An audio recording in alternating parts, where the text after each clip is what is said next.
Hello everyone, are you here to figure out if a servant is good enough to spend your hard-earned quartz on? Then great, you're in the right place. Welcome to the FGO Gacha Guide. Today's topic servant is China's first emperor, Qin Shi Huang.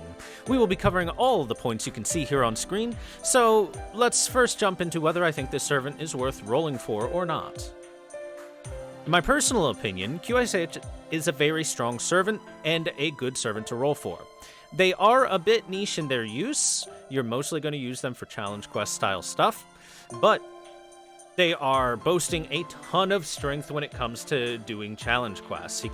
They can solo many of them. I know I say he, but it's a they. QSH is a gender unconfirmed. Their only real weakness is enemies with consistent vulnerability piercing, and those are not particularly common. So this is a very good servant for dealing with almost any challenge quest we come across. So let's jump into our stats and figure out why. So, Shi Huangdi, or Qin Shi Huang, is a 5-star ruler class servant, meaning they are strong against moon cancers and weak to avengers. In addition, this also means they take 0.5 damage from all other classes except for Berserker, which does their normal 1.5 times, and Shielder, which is true neutral. They have 9,977 attack at level 90. This is one of the lowest 5-star servants attack stats out there. Meanwhile, they have 15,828 HP at level 90, which is one of the highest to make up for that low attack stat. Their hidden stats show that their MP gain per hit is 0.47%, a little below average. The average is around 0.5 to 0.51, for those wondering. As for their cards, their quick card does 5 hits, their arts cards do 4 hits, and their buster cards do 3 hits. And their extra is 4 hits, of course. This is a good hit count overall. Pretty much about as middle of the road as you can get when everything's across the board. 4 is around the average for modern servants here. Their star weight, aka how much priority they have to get critical stars for their cards over other servants' cards, is 100. Again, very much middle of the road right there. And their star creation rate is 10%, very middle of the road. Their stats pretty much come out middling for the most part, with the exception of their HP and attack, where they are very, very tank heavy on their HP. Let's take a look at their deck and NP now. Their deck contains 1 quick, 2 arts, and 2 buster cards. This is our standard 2-1-2 deck. Their Noble Phantasm, the Domination Beginning, the First Emperor, is a self-buffing arts Noble Phantasm. It gives QSH invincibility for 1 turn, gives them taunt for that 1 turn while they're invincible, increases their critical damage for 3 turns between 50 to 100% based on your MP level, increases their critical star absorption by 300% for 3 turns to use that critical damage up, and finally, based on overcharge, increases their own attack for 3 turns between 50 to 100% of an increase. This is a very strong Noble Phantasm overall. The buffs themselves allow QSH to do very high damage despite their low attack stat and lack of class advantage against common classes.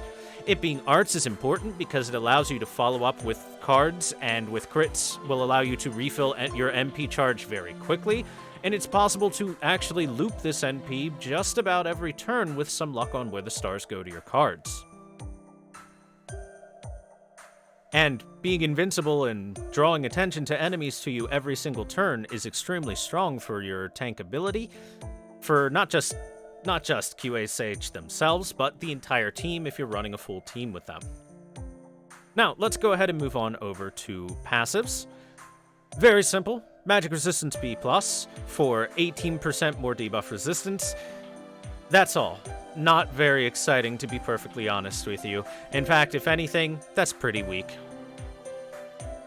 But let's move on to skills, which are more than going to make up for that. Let's start off with our first skill, All Books Must Be Burned. This reduces all enemies' MP gauge by 1, and reduces their defense by 10 to 20% for 3 turns. This is a strong base level skill that doesn't really scale too terribly well. It is a much stronger NP curse than the standard that you get, since it is AoE instead of single target, so very nice. Moving on to the second skill, All Scholars Must Be Buried. This has a 70% chance to stun all enemies for 1 turn, while simultaneously increasing their own attack between 20 to 30% for 3 turns. So this is a very nice self-buff skill with a nice little bonus of possibly stunning all enemies.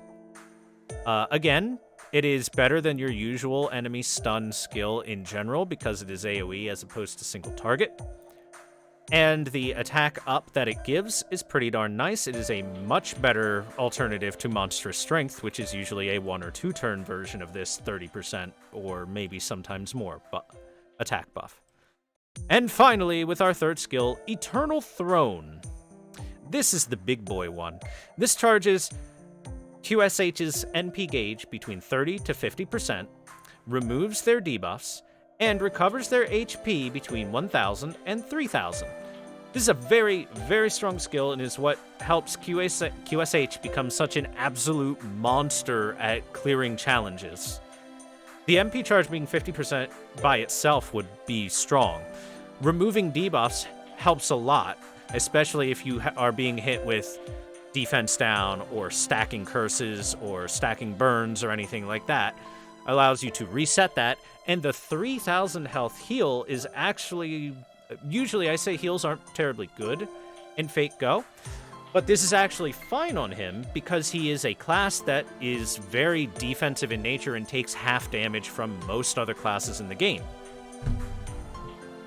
Therefore, a 3,000 health heal is actually quite a lot for a ruler. So with the conglomeration of these skills, you can see QSH has a lot of self-buffing to help and set up to help deal damage via their own cards, especially when you look at the NP on top of all of this.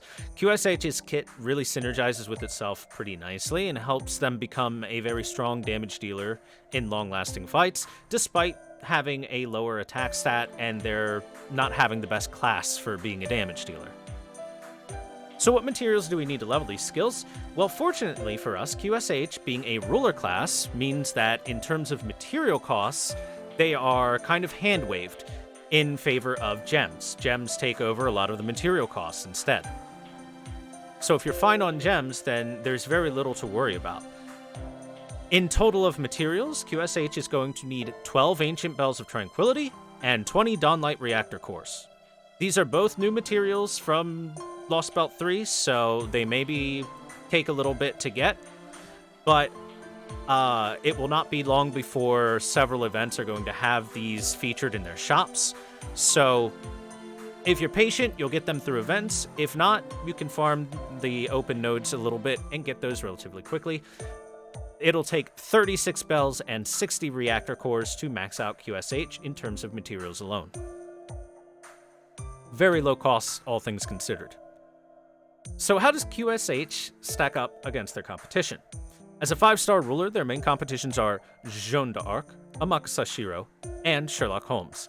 Jeanne herself is a pure defensive party support, so her role fits very differently from QSH. But Amakusa Shiro and Sherlock Holmes, on the other hand, are more offensively focused themselves, so they're a bit more of a closer comparison. Other than hitting specific niches for Amakusa Shiro and Holmes, which are removing enemy buffs and penetrating defenses with your party, respectively, QSH is, in my opinion, overall stronger than both of them.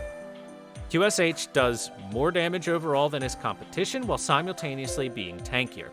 I do think that Amakusa Shiro is overall very good himself, but when it comes to break bar buffs, which are often unremovable, QSH will heavily outpace him. Amakusa Shiro is better for standard clearing of things, whereas QSH crushes him in terms of clearing through challenge fights. And while Holmes is more geared towards challenge fights because he allows your team to penetrate defenses, Holmes is kind of set up as a semi-damage dealer himself, but is not very good at it. In terms of tankiness, he is not very tanky by comparison, and outside of his debuffs and slight buffs for the party, he kind of falls flat, especially in comparison to how incredibly strong QSH is.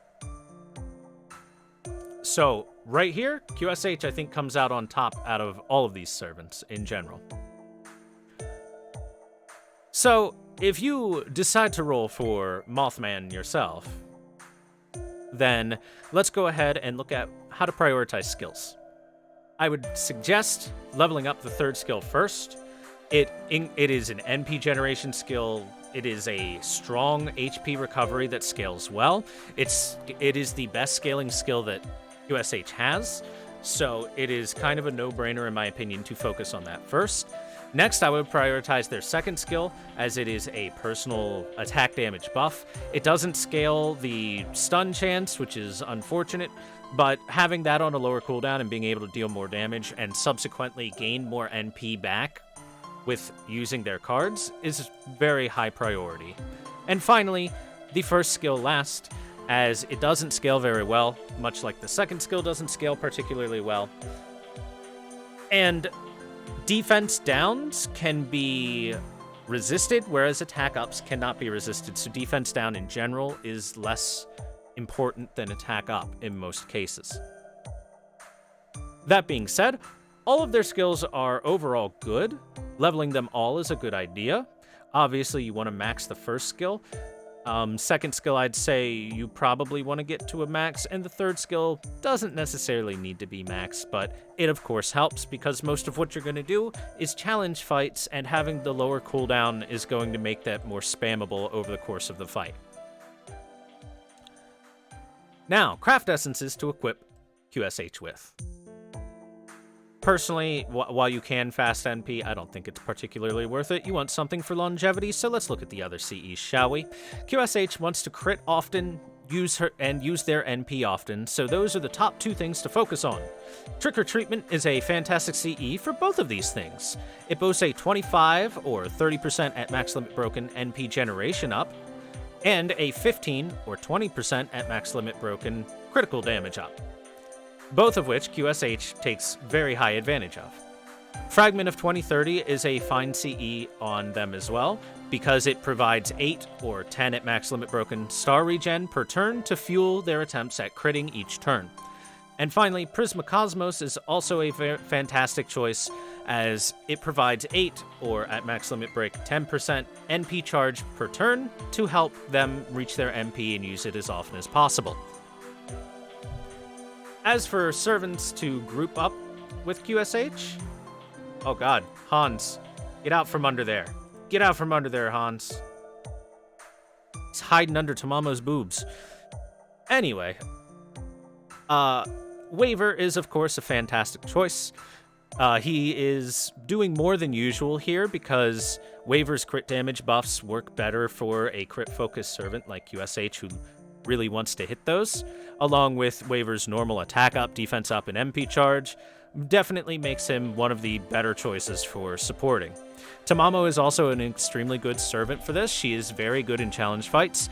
She is great when you want to spam arts cards and MP often, and Tamamo helps you do both of those things with her skills. She can combo Curse with QSH to prevent the enemy from being able to NP pretty much ever, and most importantly, her NP features a cooldown reduction on all skills for the party every time it goes off, along with healing and MP generation. This means that you can continue to use QSH's fantastic third skill even more often than usual. Merlin is a good choice as well, due to his NP providing NP regen, star regen, and healing per turn, and of course, his hero creation skill gives a massive crit damage up for a turn. It is always a fantastic boon to have, and helps QSH kind of clear through challenge fights a lot faster than he normally would. They normally would, I should say. And finally, Hans Christian Andersen is a very good budget choice. Hans Christian Andersen provides crit damage up, star regen, has a relatively spammable MP because of his MP generation, and the NP provides healing, damage up, and defense up. All things that you want for your first Emperor. So too long didn't watch here. Very simply, this is a great servant to roll for. They are an absolute monster at clearing challenges. They're a defensive class with strong offensive abilities, so they cover all styles of play. Extremely tanky for those long fights. They provide very good damage with MP looping capabilities, they're strong even at low MP levels, and they're voiced by Lelouch v Britannia. But if you really do need another reason to roll, then I guess I can just go ahead and say...